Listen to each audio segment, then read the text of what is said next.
Andrés Perelló, para el que no lo conozca, que estoy convencidísimo de que la mayoría de vosotros le conocéis. Ha sido eurodiputado, ha sido embajador de España en la UNESCO, con sede en París, y hoy en día pues, es director general de Casa Mediterráneo, y dada su experiencia europea, pues hemos considerado conjuntamente que sería muy importante e interesante que nos diese esa pincelada con respecto al tema que estamos tratando aquí y con respecto a Europa, puesto que al parecer estamos en Europa. Te cedo la palabra. Muy bien, pues muchas gracias por haberme invitado a estar aquí un rato con vosotros.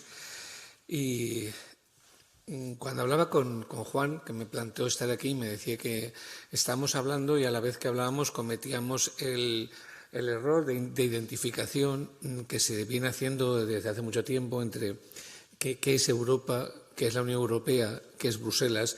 Con frecuencia estamos acostumbrados a oír Bruselas ha dicho o Bruselas ha aprobado y uno se pregunta ¿quién es Bruselas? Bruselas es una ciudad, las ciudades no hablan más que en todo caso por boca de su alcalde y sería su alcalde el que hablaría y un alcalde no tiene ninguna potestad para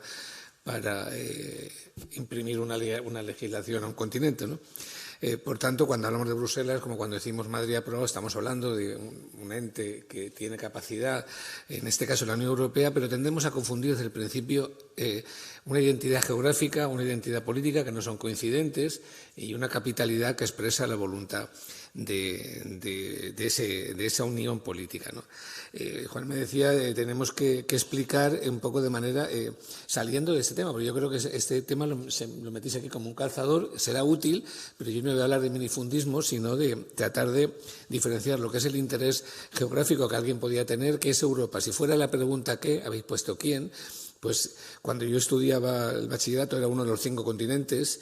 Ahora, según en qué lugar de la geografía mundial se sitúa uno, es uno de los 6 continentes o de los 7, porque se ha incluido a la Antártida como un continente inhabitado, pero ahí está, y otros se han dividido América del Norte, América del Sur, cosa que no hacíamos. Bueno, a fin de cuentas, si empezamos a hablar de que Europa era parte de Eurasia, pues me parece que el interés puede ser entretenido por una tertulia, pero a fin de cuentas, bueno, Europa, en tanto que territorialmente era un continente así llamado que iba desde Portugal o de Galicia hasta los Urales, o sea que no era la Unión Europea, era ese trozo de territorio que decidimos llamarle Europa y ahí está, profundizar en más asuntos geográficos. Ese continente es el segundo más pequeño del mundo y es el que tiene el tercero en población, 750 millones de habitantes en este momento, que ha sido pujante durante el siglo XX. Algunos hablan ahora de la pujanza de China como una sorpresa y a mí me hace cierta gracia porque China no es sorprendente que sea una potencia mundial, porque ha sido potencia mundial durante 19 siglos, solo perdió esa pujanza en el siglo XX por todas las situaciones que tuvo de revolución, de revuelta, cambio de régimen, hasta que se orientó y ahora simplemente lo que está diciendo es quiero volver a ser lo que era, junto con India en su momento, que tenía la pujanza mundial hasta el 19 y ahora lo quieren tener en el 21, cada uno es libre de manifestar sus poderes como quiera. Quien tiene que plantearse que quiere ser de mayor en un mundo cambiante y en convulsión en este momento. Yo cuando hago discurso lo hago desde el Mediterráneo porque estoy ahora dirigiéndome a los 23 países que componen la cuenca mediterránea y a la vez estoy pidiendo a la Unión Europea que defina, a la Unión Europea, no a Europa, que defina una política mediterránea porque estoy convencido de que en este momento de convulsiones y de mundo cambiante, la cuenca mediterránea, que fue el origen del mundo hasta que descubrimos que más allá de Finisterre había otros continentes, tendrá algo que decir o tendría algo que decir cuando el mapa geopolítico se redefina. Digo, cuando acaben las guerras, especialmente la que tenemos en Europa, que no en la Unión Europea, pero sí en la puerta de la Unión Europea, la de Ucrania, que evidentemente va a redefinir relaciones internacionales y va a redefinir el mapa geopolítico. Y en ese momento tendríamos que ser capaces desde Europa, desde la Unión Europea, pero sobre todo desde el Mediterráneo, de recordar que fuimos el origen del mundo y dar un mensaje pues de desempolvar la Declaración de Barcelona de 1995, que habla de un mar de paz, tranquilidad y progreso compartido, y plantearnos qué podemos aportar a eso. Pensando que en ese 1% de agua del planeta, que es el Mediterráneo, tenemos el 40% de la población europea, el 15% de la población africana, que es el 6,5% de la población mundial. Tenemos una guerra, un Estado fallido, una frontera cerrada, un Túnez que no sabe lo que quiere ser de mayor, un conflicto en Oriente Medio, un 20% más de afección del cambio climático que en otros océanos. Tenemos 15.000 kilómetros de los 46.000 de costa que hay absolutamente depredados. Podemos aprender a cómo no destruir la costa con los pelotazos urbanísticos. Es decir, que cualquier estudiante de la geopolítica del mundo que quiera saber qué pasa en el mundo, pues se pasa por el Mediterráneo y o está pasando o ha pasado. Ya, tenemos una guerra en Ucrania, sí, pero aquí tenemos una en Siria hace 10 años, que parece que se ha olvidado. Tenemos problemas fronterizos en Azerbaiyán y Armenia, pero aquí los tenemos en Argelia y Marruecos. Es decir, que el Mediterráneo es un laboratorio de pruebas habidas o que están sucediendo, que es muy bueno observar y que la Unión Europea, y en este caso yo se lo digo cada día al Gobierno de España, la presidencia española de la Unión Europea empieza el día 1 de julio, una presidencia de 6 meses y especialmente la segunda con agosto de por medio no es más que una lluvia de electrones. No pido que se defina una política mediterránea total, pero sí que pido que las pequeñas políticas mediterráneas que hay se configuren en una y que haya una política mediterránea en la Unión Europea para hacer frente a ese nuevo mapaje político. Bueno, pues vamos entonces a cómo se va a estructurar esa y otras políticas y dar respuesta a eso de quién es Europa. ¿Quién es Europa? Son sus naciones. ¿Y quién son sus naciones? Somos nosotros los que estamos aquí sentados. Yo cuando estaba en el Parlamento Europeo, algunos vecinos míos cuando me iba a Bruselas me decían, ¿tú qué vas a Europa? Y yo decía, no, yo ya estoy en Europa como tú. Yo en todo caso voy a la capital de la Unión Europea. Como cuando vas a Madrid no dices tú vas a España. Bueno, hay quien sí, hay quien piensa que Madrid es España y España es Madrid. Pero bueno, tú vas a Madrid y vas a la capital del Estado, pero ya estás en España desde Otos o desde Ontinyent, del pueblo que estés, ¿no? Entonces, ¿a qué ibas a Europa? La Unión Europea, según quien la explica, tiene varios nacimientos. O sea, hay quien la sitúa en el discurso de Schuman de aquel mes de mayo, hay quien la sitúa en la CECA, la Comunidad Europea del Carbón y el Acero, que era la unión de los dos elementos que valían para la guerra. ¿Y por qué para la guerra había que unir esos dos, que eran prácticamente Alemania y Francia, para dejar de matarnos?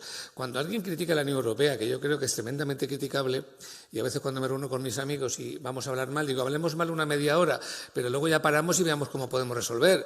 Porque claro, si seguimos hablando mal y destruimos el único espacio del mundo donde, a pesar de lo mal que creemos que estamos, es el espacio de mayor seguridad, de mayor bienestar del mundo, y me dicen, hay muchos pobres, sí, ya lo sé, pero globalmente, luego descenderemos al terreno concreto, pero globalmente, hoy, en un mundo en convulsión, con movimientos políticos que miran hacia atrás y que retroceden permanentemente y que incluso encuentran la complicidad de ciudadanos, me dirán por necesidades económicas, no lo sé, yo no estoy haciendo brocha gorda, no estoy analizando porque estaríamos aquí todo el día, pero digo que la foto de hoy es movimientos políticos y sociales que plantean la solución a nuestros males retrocediendo, haciendo abstracción de los catástrofes que esas visiones del mundo trajeron, y que frente a eso hemos de encontrar una salida que cree una nueva época. Lo que está sucediendo en este momento, en estas convulsiones, desde mi punto de vista, y ya lo decía en el Parlamento Europeo en 2009, cuando me miraban como un bicho raro al decir, esto que está pasando en 2008 no es una crisis económica solo, lo estamos llamando crisis económica, pero es el ruido de una caída de época en picado que se nos ha caído porque las épocas se caen, como se caen los imperios, y hay que plantar una alternativa a esa época, hay que generar los planos de esa nueva época. Si la izquierda en ese momento o los progresistas en su conjunto no son capaces de diseñar esa nueva época, sin prejuicios y sin dogmatismos, pues se pueden encontrar con que si la diseñan las fuerzas dominantes que quieren retroceder, en esa construcción, si imaginamos que esa época es una construcción, pues así como en la salida de la Segunda Guerra Mundial encontramos la Unión Europea en el que, como había tanques al otro lado y el mundo dividido y comunistas que te quitaban las casas y no sé cuántas cosas más, según el ideario, y aquí se pactó, si usted paga impuestos para que yo tenga sanidad, no le quitaremos las propiedades, pues se encontró el estado de bienestar, llamado socialdemócrata, como ustedes quieran, en el que unos pagaban según lo que recibían y con el dinero que aportaban al Estado había sanidad para todos y escuela para todos. Eso duró un tiempo, pero cuando ya no hay ni comunistas al otro lado, ni muro de Berlín, ni tanques del Pacto de Varsovia, y entonces los nietos de aquellos descubren que no hay amenaza, no solamente no quieren pagar impuestos para que todo el mundo tengamos sanidad, sino que se quieren cobrar lo que pagaron sus abuelos. Y esta es, cuando lo digo así, me dicen que digo las cosas demasiado descaradas o muy crudas, las mire, llámelo como quiera. Yo también puedo utilizar un lenguaje académico aquí para que cuando me vaya me digan que bien hablaba el señor, pero no hemos entendido nada. Pues lo que hay es una lucha de clases en toda regla, que tampoco está de moda que se diga, en la que esa nueva época unos la quieren hacer para dominar a los otros y como no espabilen aquellos que tienen una idea humanitaria de la vida y una idea social, pues si en esta época que se generó al acabar la Segunda Guerra Mundial compartíamos no el salón de té, pero sí compartíamos habitaciones y casa, pues en esta nueva época, si le diseñan los que ahora quieren ir para atrás, no vamos a tener ni espacio en la caseta del perro.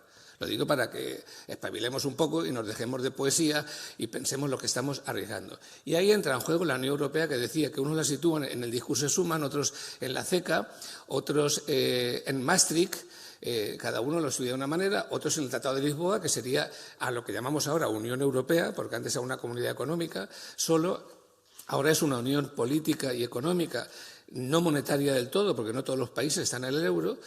Quizá el Tratado de Lisboa sea el estado más avanzado de esa Unión Europea, pero antes hubo otros. Porque si alguno se va a la historia y lee el discurso de Víctor Hugo, al que muchos conocen como escritor solo, como escritor romántico, y cuando era diputado, que fue derivando las ideas conservadoras a las más progresistas, y hace el gran discurso en 1848 en la Asamblea Nacional Francesa, definiendo que Europa tendrá que unir sus naciones, tendrá que quitar fronteras y tendrá que establecer lo que él veía como una gran república federal, en su definición, una unión de pueblos que llamaría los Estados Unidos de Europa. Estamos hablando de la segunda mitad del XIX, no estamos hablando antes de ayer.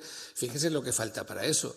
Para aplicar esas ideas de Víctor Hugo hoy, tendríamos que hacer un ERE muy grande entre los gobiernos, de manera que los ciudadanos de aquí, cuando le preguntáramos cómo se llama el gobernador de España o el gobernador de Francia o el de Alemania, pues no lo supieran, no se acordaran, supieran cómo se llama el presidente de la Unión Europea.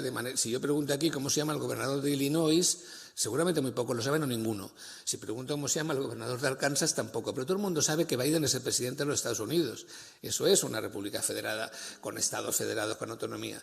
Esa traslación a Europa es difícil, ¿por qué? Porque los Estados Unidos son una creación nueva, con una historia reciente, una invasión, y nosotros somos, y aún así tuvieron una guerra, y nosotros somos, como Europa, me sabe mal utilizar la expresión, pero la utilizó Henry Kissinger cuando le preguntaron qué era Europa y dijo, esa puta vieja. Es decir, nosotros somos una nación vieja, un conjunto de naciones con mucha historia, con mucha identidad, con casi 100 lenguas, que quitar esas fronteras, es decir, mandar al rey Carlos III a Balmoral jubilado, mandar a los de España para que solo haya un gobernador con unas competencias y que haya un gran presidente con un gran gobierno, pues parece muy lejano. Pero era la idea de Víctor Hugo. Pero Enrique IV también lo planteó en su manera hasta que lo asesinaron, ¿no? Es decir, que la idea de que Europa esté unida funcionaba ya mucho antes, sin necesidad de que tuviéramos dos guerras, que fueron las que han hecho, como decía Borges, que la Unión Europea, él decía Europa, porque seguía utilizando conceptos confusos, como utilizamos todos, llamando Europa a la Unión Europea. La Unión Europea es Europa, pero Europa no está en la Unión Europea.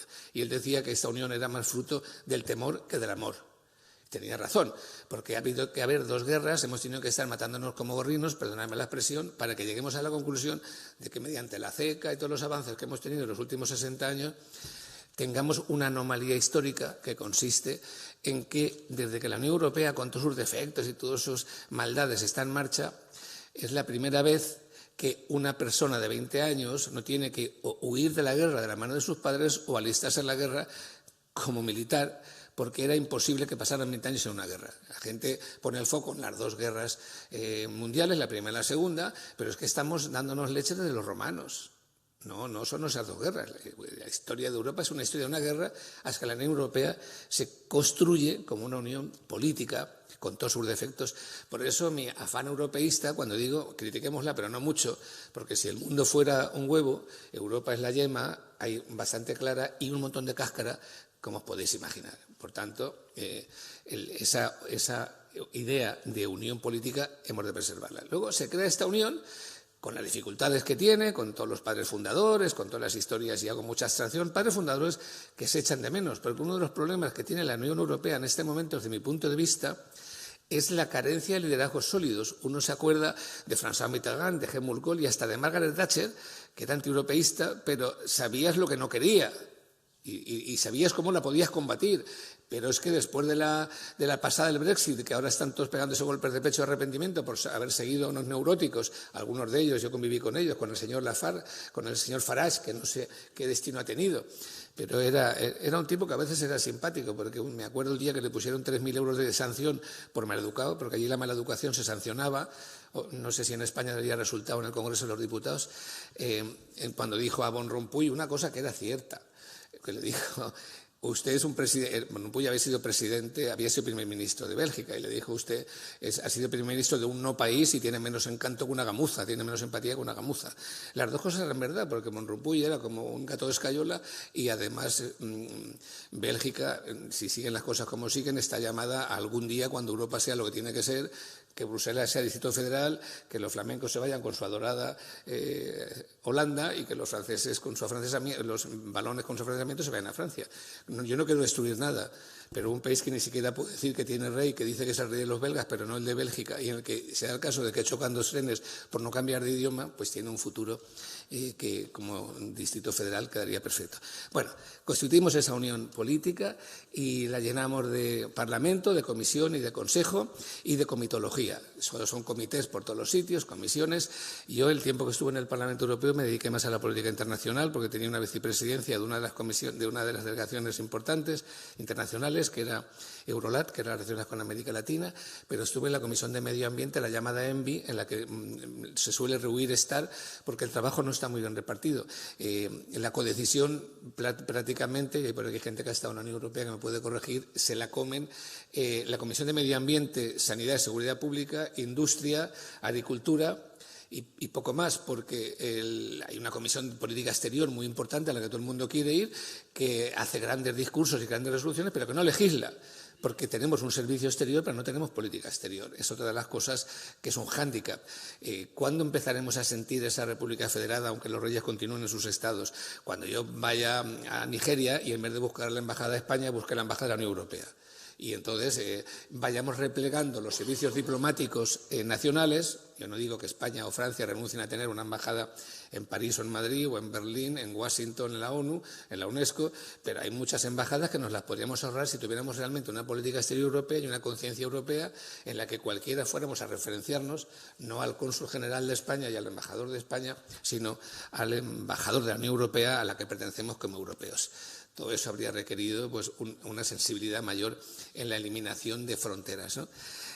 ¿Por qué es importante entonces, después de todo este rollo, la Unión Europea y en qué va a afectar al minifundismo? Lo va a afectar en, como a todo lo demás, los parlamentos nacionales en este momento, todo el ruido que tienen, lo tienen con un 30% de la actividad propia.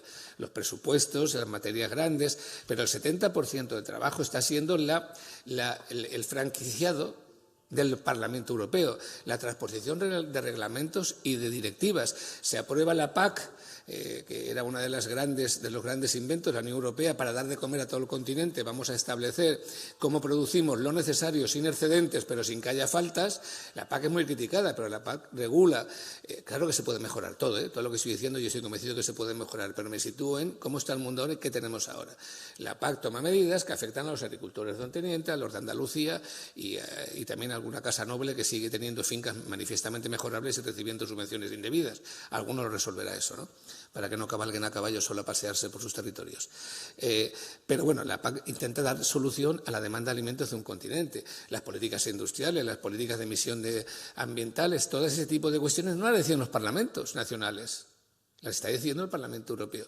Ese gran lejano en el que los grandes lobbies de las grandes empresas están acreditados, tienen su credencial como lobistas. Cuando yo estaba, no sé ahora cómo estará, pero cuando yo estaba, que me vine en el 2014 allí, había 15.000 personas en Bruselas viviendo de los lobbies pagados por distintas empresas alimentarias, automovilísticas. La Cámara de Comercio Federal de Estados Unidos está acreditada como lobby y nos invitaba a diputados como a examinarnos, a preguntarnos por qué. Yo pasé ese examen porque quise, no podía haber dicho que no, pero fui porque me gustaba saber qué pasaba y trataban de convencerte pues en que había que no aprobar la directiva que decía que había que reducir los escapes en los tubos de escape de los coches, porque eso supondría que la Ford, pongo un ejemplo concreto, que la Ford se iría de Valencia, que la General Motors se iría de Zaragoza, había que aprobar el fracking porque la Halliburton decía que los daños del fracking, que es el gas de esquisto que se hace fracturando la roca, pues que la química que usaban era tan inofensiva como zumo de limón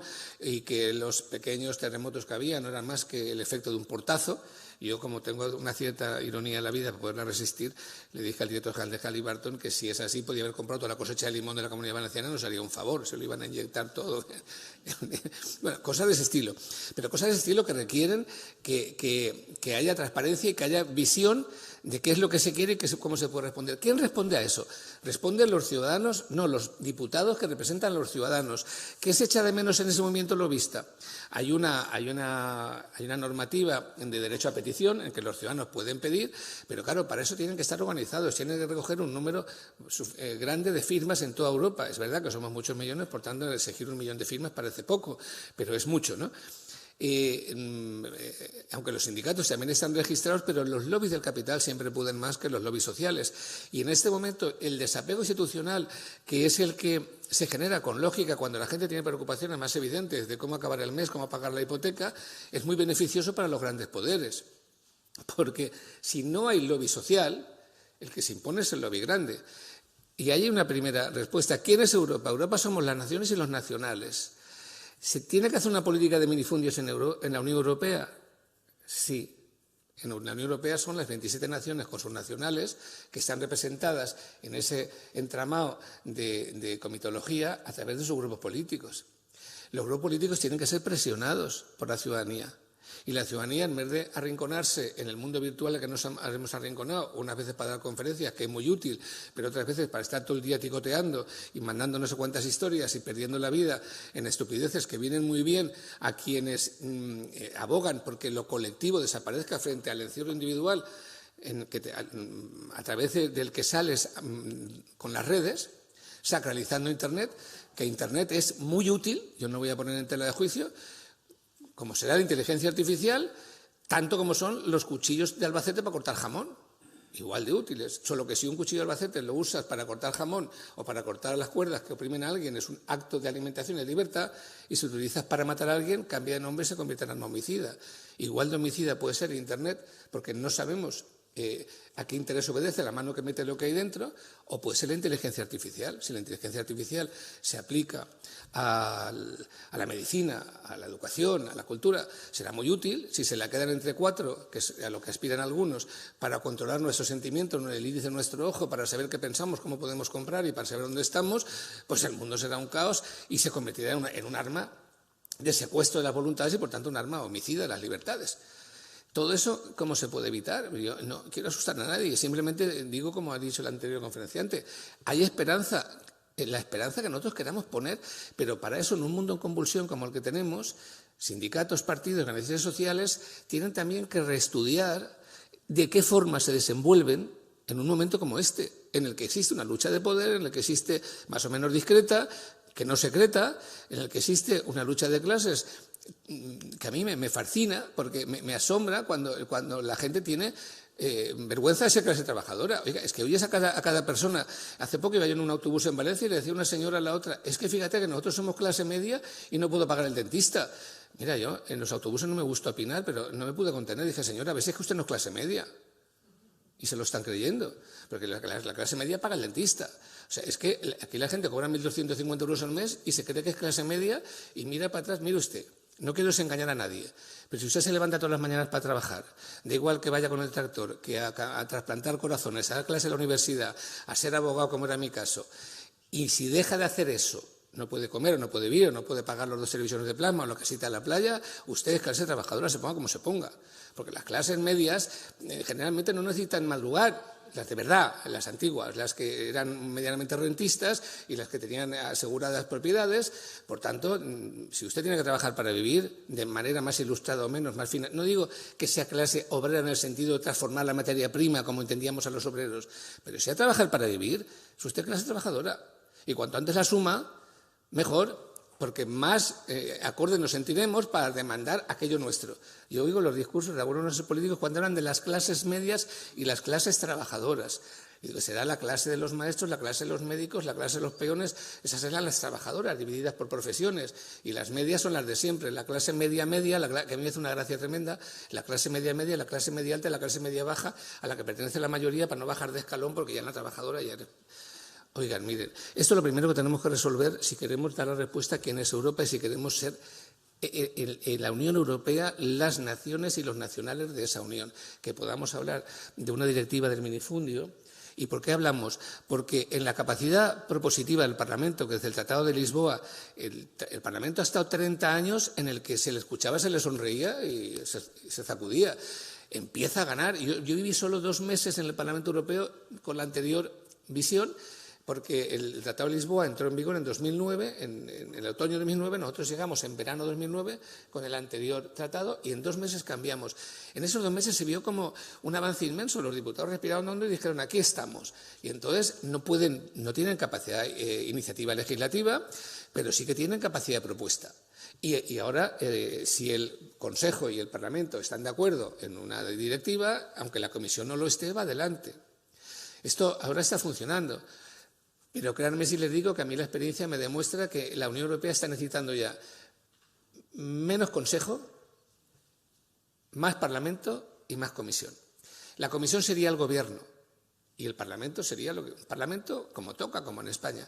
El Consejo son los Estados. Y aquí viene la pregunta de quién es la Unión Europea. Y a mí me ha hecho mucha gracia. Cuando yo era diputado, yo tenía la costumbre, que teníamos muy poquitos, de asistir a las reuniones del Consejo que podíamos asistir como observadores. Y tú veías a los ministros de turno o veías al presidente del Gobierno en una discusión. Había algún presidente del Gobierno que no hablaba nunca. Y algún ministro, y en concreto la ministra de Sanidad que me tocó, nunca intervino. Y luego venían a España y decían, Bruselas ha aprobado. Perdone, Bruselas en ese acto era usted. Y ya sé que aprobó. Pero ¿usted qué le ha dicho a Bruselas? ¿Bruselas quién es? ¿Una señora mayor? ¿Una señora rubia? ¿Quién es Bruselas? Bruselas es la reunión del Consejo de todos los Estados. Usted forma parte de eso.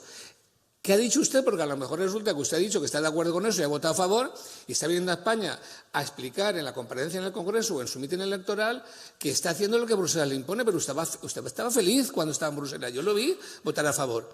Por tanto, lo primero que hay que pedir es explicaciones a esa parte de Bruselas que es el gobierno de cada turno en el país, que también es Bruselas, qué posición tiene el gobierno con respecto a tal cosa. No se trata de dar una comparecencia en el Congreso de los Diputados para explicar lo que ha pasado en Bruselas, que está muy bien y que forma parte de la transparencia. Explique lo que ha pasado en Bruselas y explique qué parte de eso ha puesto usted, porque a lo mejor resulta que está culpando a Bruselas de una cosa, pues está feliz de ello. Por tanto, ¿quién es Europa? También nosotros a través de nuestro gobierno, nuestros diputados. Y hay que saber por qué hacen lo que están haciendo. Es verdad que hay algunas contradicciones en la política europea con respecto a la nacional. Yo, por ejemplo, que había estado de diputado en las Cortes Valencianas en su día, me resultó chocante que, siendo diputado en el Parlamento Europeo, había visitado más empresas valencianas o organizaciones agrarias valencianas, o habían venido a verme a Bruselas, más que a las Cortes Valencianas. Porque cuando le entregan un informe a un diputado, tiene un tiempo, a lo mejor 8 o 10 meses o un año. En mi caso fue la directiva de trasplantes y también una directiva sobre contenido y etiquetaje de zumos de fruta, donde nos cargamos el azúcar por completo, hubo que soportar al lobby de los azucareros, en el que contactas directamente. Yo cuando la directiva esta, me acuerdo, como una película, de haber ido a los pagos de Pedro Díez, a Palma del Río, a seguir la vida a una naranja. O sea, iba al naranjo, cogíamos la naranja, me iba en el camión con ella, la lavaba, la exprimía, que al final le tomabas cariño a la naranja y te daba lástima cuando la estaban exprimiendo, porque la habías sacado desde allí y veías el envasaje de lo que había. Eso yo no lo he visto nunca siendo diputado aquí o diputados en las Cortes. Por tanto, la contradicción es que hay más proximidad, pero luego hay menos nivel de exigencia porque queda más lejos. Es fácil reivindicarle al alcalde una farola o una cosa tal, o un servicio de basura, porque es lo más inmediato. El alcalde es el padre del pueblo y, por tanto, se le pide cualquier cosa 24 horas al día, pero Bruselas queda muy lejos. Cuanto más nos acerquemos como ciudadanos, a través de las organizaciones políticas, presionándolas, a través de las entidades sociales que podamos construir, a ese entramado de comitología y de instituciones que es el Parlamento Europeo, mejor.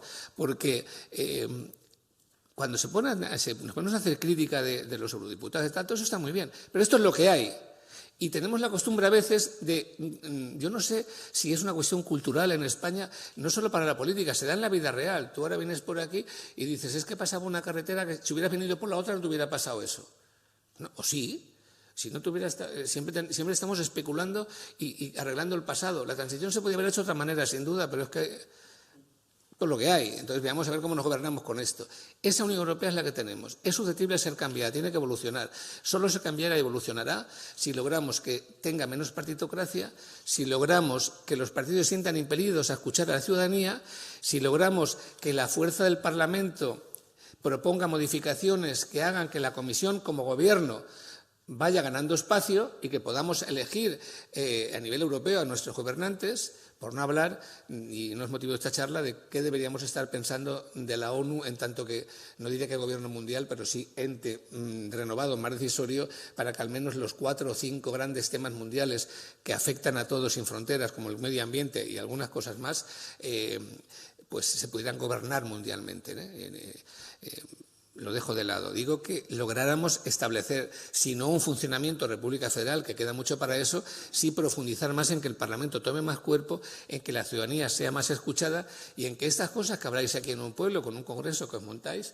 tengan una proyección y que podamos tener una directiva de políticas de despoblación, porque no solo se da la despoblación en España, se da en más lugares, por muy avanzadas que sean las naciones, de una u otra manera. Pero estos debates de despoblación yo los he visto en otros lugares también. Y, por tanto, hay que plantear quizá una política de despoblación, una política agraria de minifundios. Vamos a ver en la Unión Europea cuántos países. Esta mañana, viniendo para acá, me llamaba un compañero que sabía que venía aquí y me preguntaba, ¿tú sabes cómo está establecido el minifundismo? Yo no lo sé.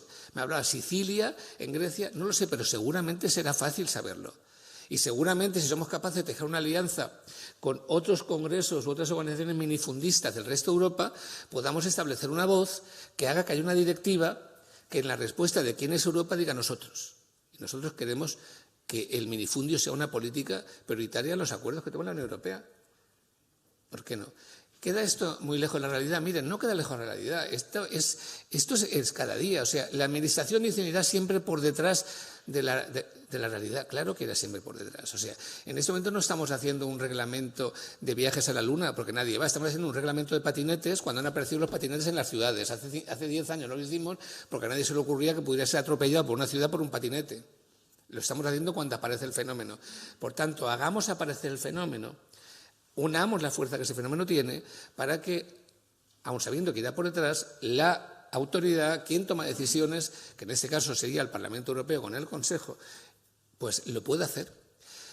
Es una tarea ardua, claro que lo es, pero mirad, a mí cuando me dicen que estamos siempre en la casa que estoy ahora haciendo cosas difíciles, siempre digo al ministro, mira, es que lo fácil está todo tan atendido. O sea, hay una cola inmensa para atender lo fácil, pero los conflictos que hemos de resolver, recientemente hemos constituido un consejo diplomático que hacía 10 años que no se había constituido y nadie me explicaba por qué. En ese mes que he tenido que trabajar para constituirlo me he dado cuenta por qué. Porque si se siente Israel, no se sienta Túnez ni Líbano, si se sientan... Bueno, y había que ver cómo los podíamos sentar, porque no podemos hacer desaparecer un país del Mediterráneo. Y tiene usted que, si le da vergüenza venir como embajador, mande la segunda jefatura, pero constituyamos el consejo. Lo hemos hecho. Pues lo fácil es atendido, lo difícil es lo que hay que atender y lo difícil es que podamos establecer ese entramado de gentes, en este caso, que están aquí manifestando una problemática que no puede quedarse en un teniente, que no puede quedarse en la Comunidad Valenciana ni siquiera en España. ¿Hay posibilidades de coordinación? Estoy seguro que las hay. Venía gente a hablar con nosotros, venía todo el mundo. En la comisión que yo estaba era como una especie de máster que ninguna universidad te lo da, porque yo cuando estaba un fin de semana en casa y oía hablar en los telediarios una hamburguesa de caballo contaminada que ha entrado por Rumanía, el lunes sabía que estaba en la mesa. Y allá estamos con la hamburguesa de caballo. Pero es que el fin de semana siguiente había estallado un pecho de silicona porque habían utilizado, y la silicona estaba encima de nuestra mesa. Ya estamos en París viendo la prótesis de silicona. O sea, pero estamos hablando de eso, de captura de carbono, restricciones operativas, y uno tenía un máster permanente que una universidad no te lo puede dar de esa variación. Si eso es posible, si eso se da, añadamos a ese espectro político las preocupaciones nuestras. No nos quedemos en el pueblo. Es complejo, pero no es complicado como la propia política. Cuando me dicen que la política es complicada, yo me rebelo bastante, porque la política no es complicada, la política es compleja, y en lo complejo se sabe qué elementos intervienen. ¿Cuándo pasa a ser complicada? Cuando hombres y mujeres que la hacen, que suelen ser hombres y mujeres a veces muy complicados ya en su propia casa, se juntan y entonces todas sus complicaciones las llevan a la política. Pero la política no es complicada, somos complicados los hombres y las mujeres que la hacemos. La Unión Europea tampoco es complicada, es compleja. Hay másteres para atender en la división de poderes, tal, que básicamente es comisión-parlamento, y luego la comitología, ¿para qué te la vas a saber? Llegas ahí y te dicen que hay 20 comisiones, pero nadie que está aquí tiene por qué saber que hay 20 comisiones. Con que sepa cómo se dirige a la agricultura, en este caso le sobra, o alguna que le pueda afectar más colateralmente. Lo que tienen que saber qué comisiones hay son los eurodiputados, que para eso se han comprometido a estar ahí, a trabajar mucho y a estar incómodos y a viajar mucho. Y si eso les marea, pues oye, no tienen que ir al médico, se recetan una dimisión, oye, y a casa con su señora o con su marido y tan felices. O sea, yo no concibo el político cansado, porque es que hacer política es casi una obligación, participar en las cosas de la red pública, pero hasta que te afecte la salud, si vas a estar todo el día diciendo lo entregado que es ser concejal, ser alcalde o ser tal, oiga, pero si a lo mejor usted ha llevado una batalla política en su partido y ha matado a más de 10 políticamente hablando para ser usted alcalde o concejal, ¿qué me está diciendo ahora que está cansado? Ya sabía lo que venía. Si está cansado, descanse y le da la vara al otro. Estos discursos sí que hay que eliminarlos. Y detrás de esa eliminación, la posición de la demanda ciudadana. Y ahí es la respuesta aquí en Europa. Vosotros sois vosotros. Porque si no, Europa, entendida en este caso con lo que nos afecta legalmente la Unión Europea. Nosotros no somos Ucrania, aunque nos toca la guerra de Ucrania, somos solo Unión Europea, y ese entramado de unión política y económica es el con el que tenemos que vivir. Yo puedo decir que me parece mejor o peor, que me parece mejorable o no, pero lo que digo es que la opinión negativa que pueda tener no tiene que afectar, no tiene que convertirse en una excusa para que yo no intervenga. Porque si fuera de otra manera, no.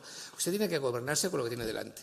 Imagínense que yo me levanto por la mañana, salgo a la ducha, me miro al espejo y digo, si fuera George Clooney, pues estaría anunciando en Expreso en Los Ángeles, tendría Oscar, pero tengo que gobernarme con este cuerpo, que es el que es. Porque el resto del tiempo que paso pensando que soy George Clooney es una estupidez que estoy perdiendo. Más allá de que pienso que los hombres y las mujeres tenemos el mismo problema del mundo, que es la distribución. Porque fíjense, hablando de George Clooney o de Claudia Schiffer, cualquier mujer podrá pensar, George Clooney tiene lo mismo que yo, 2 orejas, 2 ojos, 2 piernas, son lo que mejor distribuido. Entonces, tiene un problema de distribución, como tiene la economía del mundo. Si estuviera mejor distribuida, pues todos seríamos George Clooney.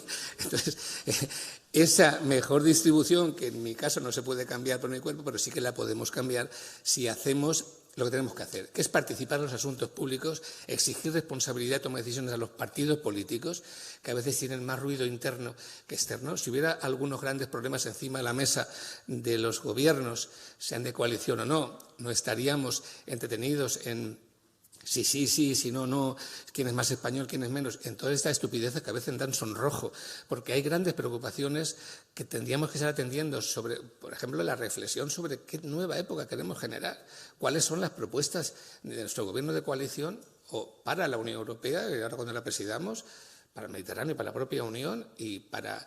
Estamos dándola, porque yo tuve la ocasión de asistir hace muy poco en nuestra propia casa, dimos de comer a los 9 líderes europeos del Mediterráneo, incluido el señor Macron, que él solo cuando nosotros trabajamos en una estación rehabilitada, para los que no la conozcáis, y ver entrar a Macron a una estación rehabilitada, que es un estudio de Eiffel, da gusto, porque él lo llena todo, se expande, ¿no? Pero también von der Leyen y los demás, y poder verles comer en la mesa junto con Pedro Sánchez y atender las indicaciones, yo estaba comiendo en la mesa de al lado junto con otra gente, atender, observar cómo atienden las explicaciones de España, incluso en el tema del hidrógeno y tal, dices, bueno, qué bueno para España o como decía antes, qué flojos estamos liderazgos, porque es verdad que estamos liderando. Lo curioso es que estamos liderando más fuera que a la visión de dentro, ¿no? Pero aún así no es suficiente. Hemos de marcar carácter, hemos de definir políticas internas y externas para que luego cuando las tengamos que aplicar en la franquicia, en el Parlamento, vengan un poco con el molde, con la horma que les hemos planteado nosotros, que le ha planteado la gente. Por tanto, y no quiero alargarme más, porque como no he traído gran cosa, ni he traído cosa esta de ver, me pongo a hablar y a veces me despisto, ¿no? Pero prefiero que me preguntéis cosas. Europa somos nosotros, la Unión Europea también somos nosotros. Y nosotros tendremos que ver cómo definimos el futuro, no solo para los que ya tenemos menos futuro que pasado, sino para los que vengan después, en distintas materias. Una de ellas el minifundismo, porque de eso va a depender la estructura social de nuestro país y el futuro de mucha gente. En fin, ya sé que ha sido una intervención a brocha gorda y a vuela pluma, pero prefiero, no sé, el tiempo que nos queda, que ahora vosotros preguntéis y de eso, de esos brochazos, podamos descender más a lo concreto. Gracias.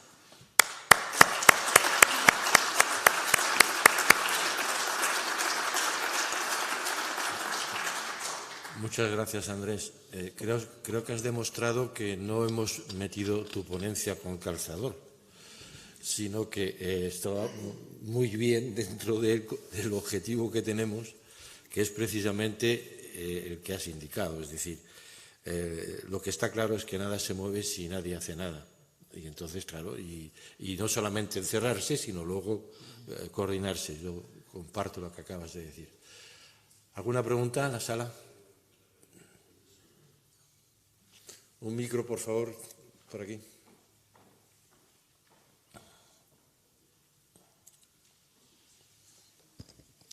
Bueno, en primer lugar, muchas gracias por tu intervención, que como comenta Paco, creo que es muy oportuna.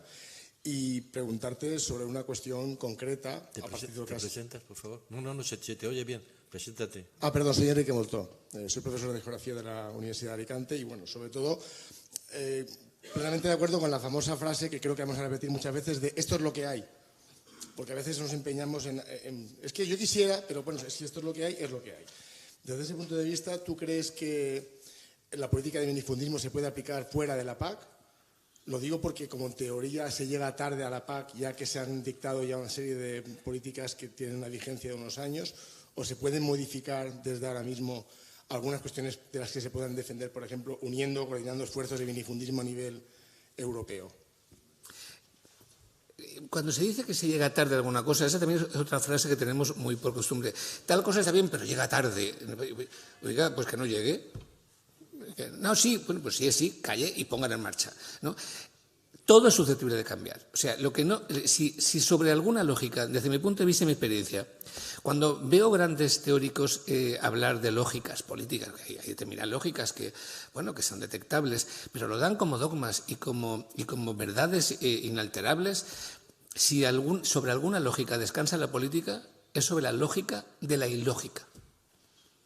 Es decir, ¿se puede cambiar? Pues ahora mismo diríamos, si hubiera aquí un jurista de la Unión Europea, diría, mire, es que esto no es posible porque la PAC está definida. Bueno, ¿alguien se planteó hace año y medio que dedicaríamos 50.000 millones a comprar armas y de paso a rearmar a no sé cuántos países porque una guerra que está a la puerta de Europa tenemos miedo de que se nos meta dentro y tal?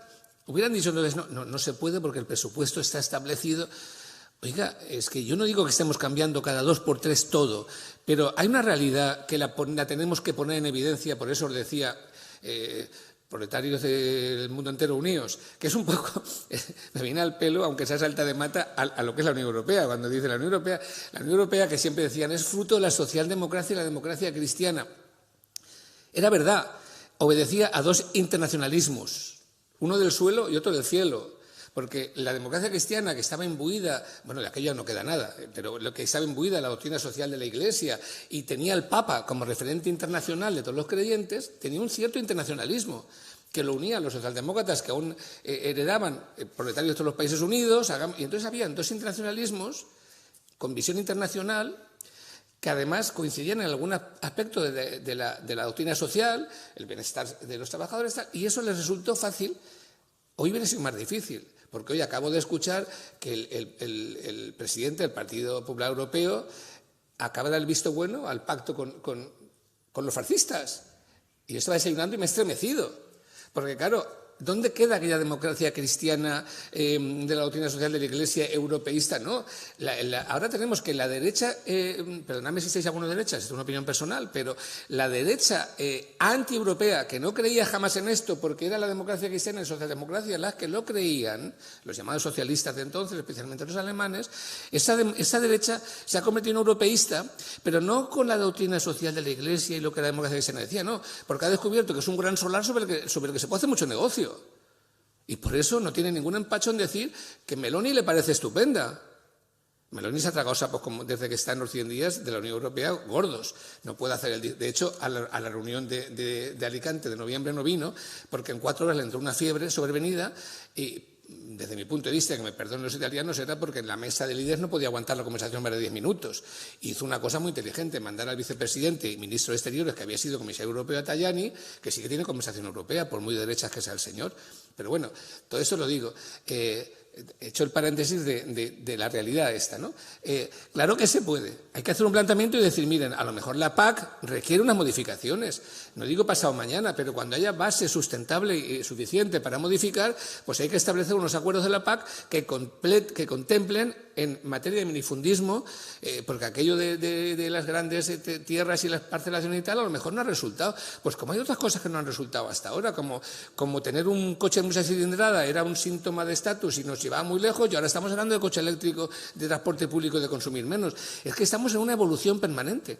Cuando yo estaba en esa comisión y venía alguien, algún director general de compañía importante, a decirme, mire, no podemos cambiar los carburadores de los coches porque eso no es posible, porque además supone un sobrecosto, sacamos las cuentas y decimos, mire usted, para un utilitario, vamos, un utilitario de 10.000 euros, no un coche de 20.000, supone 72 euros. ¿Me quiere usted decir que una persona que se va a gastar 10.000 euros en un cochecito no se puede gastar 10.072? Para un camión, 350 euros. Si usted viene a decirme que con 4 años no tiene suficiente, que lo aplacemos a 6, es una posición razonable. Si lo que viene es a decirme que no está dispuesto a cambiar nada y que no se van a cambiar las carburaciones a los coches para que nuestros hijos, el que los tenga mejor aire para respirar y viva mejor, usted está poniéndonos en una situación de ver quién gana la partida o se está cayendo el progreso. Usted no puede oponerse a cosas que llevan una evolución por delante. Para eso están algunas religiones que siguen contemplando la vida como hace 2.000 o 3.000 años. ¿Cómo usted puede dirigir la vida actualmente con textos de cuando decían que la Tierra era plana? ¿Seguimos creyendo que los niños vienen de París? Pero vemos, esto es la realidad que tenemos, la ciencia ha avanzado y la ciencia en política también avanza. Desde mi punto de vista, si me dijeras ahora cómo, hombre, no te voy a decir qué comitología hay que hacer, pero la respuesta es sí. Porque todo en política, como en la vida, es susceptible de ser cambiado. Porque si la política no responde a las demandas de cada momento en la sociedad, no vale. Hace religión, no hace política. Yo siempre he creído que la diferencia entre la política y la religión a veces la marca una sola preposición. Cuando alguien dice, este lo está haciendo mal tal, la religión espera que los malos se hagan buenos, espera cambios en las personas. Cambios en las actitudes. La política hace cambios de personas y cambios de actitudes, no en de. Esta es la diferencia entre política y religión, a veces, una sola preposición. Por tanto, los cambios de eso por lo otro son política. Esperar que los cambios vengan solos y se hagan cambios en las personas, que los malos se conviertan en buenos, eso es religión. Yo es que no tomé la comunión y me cuesta mucho ponerme, y además miro para atrás y veo ya que no veo la luz del túnel por el que entra la vida y me queda mucho menos por vivir que he vivido y necesito cambios rapiditos y necesito que esas cosas sean prácticas. Se puede, hay que demandarlo. La primera respuesta será no, la segunda será complicado. ¿Cuántas cosas eran no? Tenéis aquí los que se una edad y habéis oído muchas cosas que eran no, que luego han sido sí. Solo tienen que haber, y como dijo creo que era Galeno, que muchas pequeñas gentes haciendo pequeñas cosas hagan un gran cambio. Lo que pasa es que a veces también tenemos pereza social. No culpemos solo a los dirigentes, porque no es cómodo batallar. Pero si no hubieran muerto mujeres a los pies de los caballos en Manchester pidiendo el voto femenino, las que están aquí ahora no votarían todavía. Si no se hubiera levantado Clara Campoamor, si no hubiera habido unos sindicatos, es que aquí no ha venido nada dado. Y a nuestros jóvenes les tenemos que decir que no ha habido derecho a la sanidad toda la vida, ni ha habido derecho al voto toda la vida, que esto no viene dado con el nacimiento, ni con la pertenencia a una casa, ni con un color de piel. Porque a veces cuando vas a la facultad y oyes algunos discursos de algunos jóvenes presumiendo de cosas que no les tocan, pero yo no me acuerdo. Tiro la mente atrás y no me acuerdo. ¿Cuándo decidí llamarme como me llamo? ¿Cuándo decidí hablar esta lengua? ¿Cuándo? Porque no nací, me nacieron, nací en mi pueblo, no a mí me nacieron. Yo no elegí el pueblo, ni mis padres, ni mis hermanos, ni la lengua que hablo, ni el color de mi piel, ni el color de mi pelo. Nada elegí, por tanto, nada de eso puedo presumir. Ahora, si mañana invento la penicilina, aunque ya esté inventada, igual esa aportación que haga la sociedad sí que puedo presumir de ella. Enseñaremos a presumir de eso, no a las tonterías que se presumen, que nadie hemos hecho nada por ser hombre ni por ser mujer. Por no elegir, no hemos elegido ni el sexo que tenemos. ¿Cómo vamos a presumir de ser mujer o de ser hombre si tampoco hemos hecho nada por ello? enseñemos a presumir de aquello que hagamos, que somos lo que hacemos. Y si ese cambio se plantea, estoy seguro que no será pasado mañana, un año, pero será. ¿Por qué? Porque chirriarán los mecanismos y los leguleyos de la Unión Europea y los representantes políticos dirán hay una demanda social que hay que atender. Y cuando tarde, alguno dirá, llega tarde, mire, perdone, ha llegado. Ha llegado. Esto no es tan rápido. La Revolución Francesa se explica en los libros en media página. Y tomaron la Bastilla y hicieron una revolución. Y uno dice, pues nada, por la mañana tomaron la Bastilla y por la tarde hicieron una revolución. Mire, es que en esa media página pasaron 3 años, caballero. Siguieron tomando más cosas. No te cuento cómo se explica la Unión Europea en los libros de texto. No es media página, es página y media. Y a veces no se llega a ella. Y así estamos, ¿no? Pero sí, si se plantea así. Pues nada, que eso, que es posible. ¿Alguna pregunta más, por favor? Aquí tengo una señora por ahí que había pedido la palabra.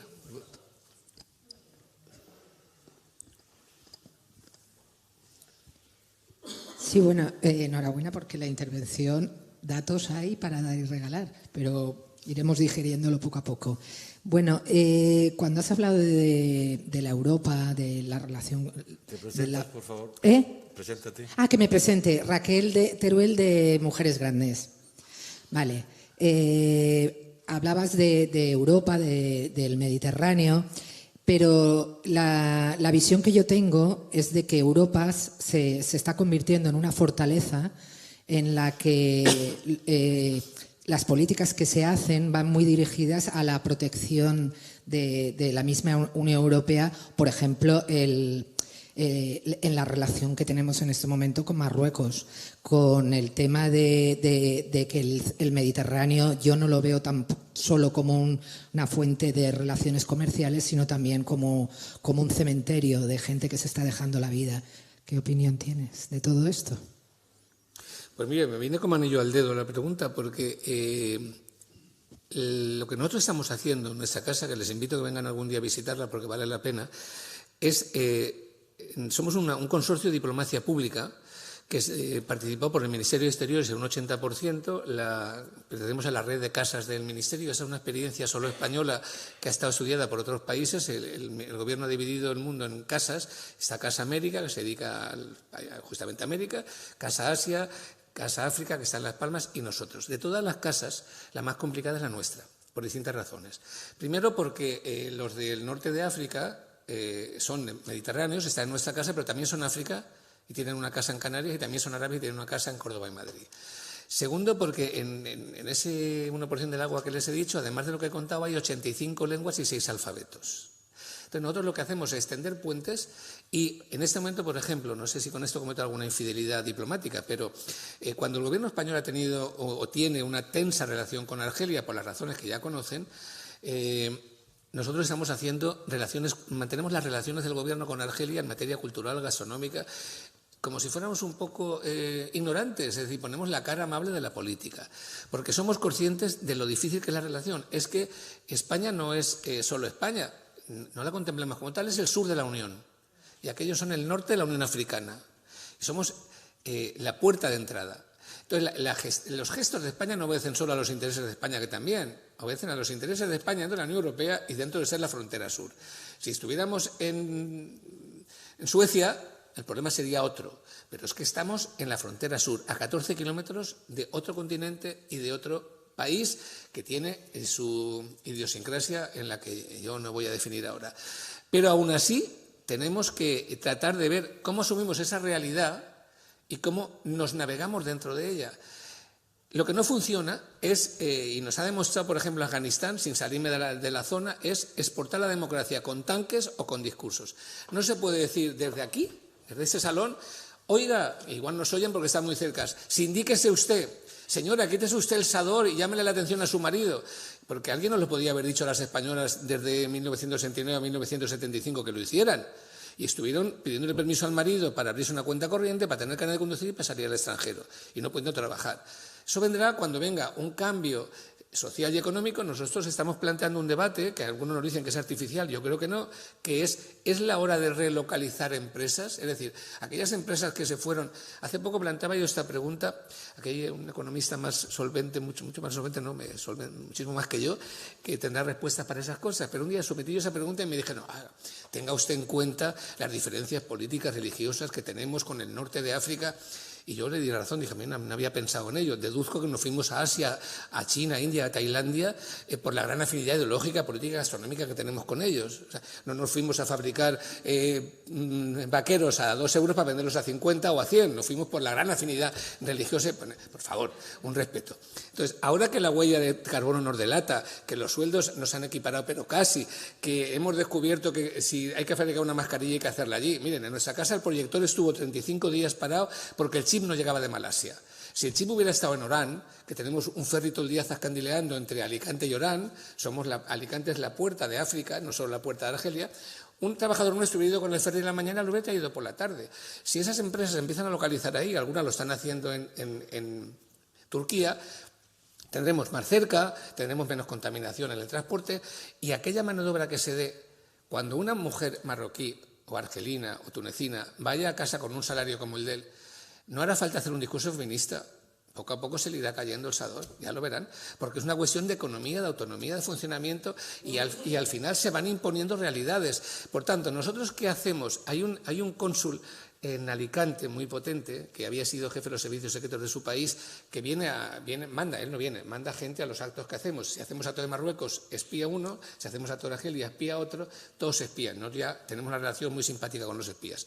Entonces, dice en su informe, es que en esa casa se hacen cosas que tienen una misión evidente y una latente. Y yo digo, ¿qué cosa dice usted? Pero es que es verdad. Tiene razón, es un buen espía, o sea, nos ha visto bien vistos. Porque si hacemos un desfile de modas, hacemos una misión evidente que es enseñar la moda y una latente que es enseñarle a la gente de la otra orilla que hay diseñadoras allí que pueden tener pasarelas aquí, que pueden ser libres y que pueden diseñar. Si el gobierno las censura, para eso están las redes sociales, en otra vertiente o tal. Si hacemos un discurso laboral, hacemos un discurso sindical y no decimos, ese gobierno no tiene derechos humanos, que es evidente en muchas ocasiones, pero no podemos usar ese discurso porque entonces reñimos. ¿Qué hacemos? Con nuestra sonrisa, nuestra diplomacia, actividades que evidencien que allí no hay. Y ha de calar así. No podemos exportar, la democracia no se exporta. No se exportó a España tampoco, porque aquí el pueblo español trajo la democracia, bueno, sí, pero se tomó su tiempo, porque la dictadura murió desnuda, entubadita, fotografiada por un yerno y que vendió la foto por 4 perras. Tampoco fue una revolución social lo que tuvimos, como para ir dando lecciones por ahí, pero siendo difícil la relación, como la planteas que lo es, no hemos de dejar de hacerla. Y hemos de navegarnos en eso, porque al final la gente se equivoca, es que la comunidad internacional no son todas democracias, con democracias consolidadas. Si entendemos que algunas que llamamos democracias aún lo son, pues habrá una cuarentena, corrígeme si me equivoco. Yo fui vicepresidente del Comité de Patrimonio Mundial en la UNESCO, aunque España no se haya enterado, y tuve que comerme el embolado del Paseo del Prado con un informe técnico negativo al que hubo que darle la vuelta pactando con los embajadores y embajadoras, que eran 21 que componían ese comité. Y una miembro del gobierno español, cuyo nombre omitiré por prudencia, me dijo, ¿pero cómo estás pactando con negacionistas y dictaduras? Le dije, querida, me habéis dicho que saque adelante el proyecto y de los 21 solo hay 4 democracias. El resto son dictaduras, monarquías árabes en el que la embajadora es la hija del rey y con esto me gobierno. Yo puedo ir al baile de mi pueblo y decir, ha venido Claudia Schiffer, ha venido Beyoncé. No, está Paquita y Juana, ¿bailas con ellas o no bailas? Claro, es que volvemos a la fantasía de siempre. Es verdad que el mundo es así, es verdad que queda muy bien levantarme yo aquí y decir, en Tailandia no hay derechos humanos.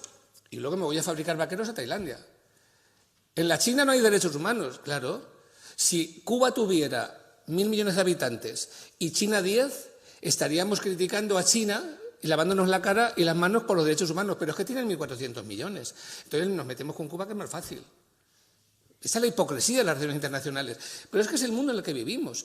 Y aún así nos hemos relacionado, no podemos aislarnos. El Mediterráneo tiene futuro.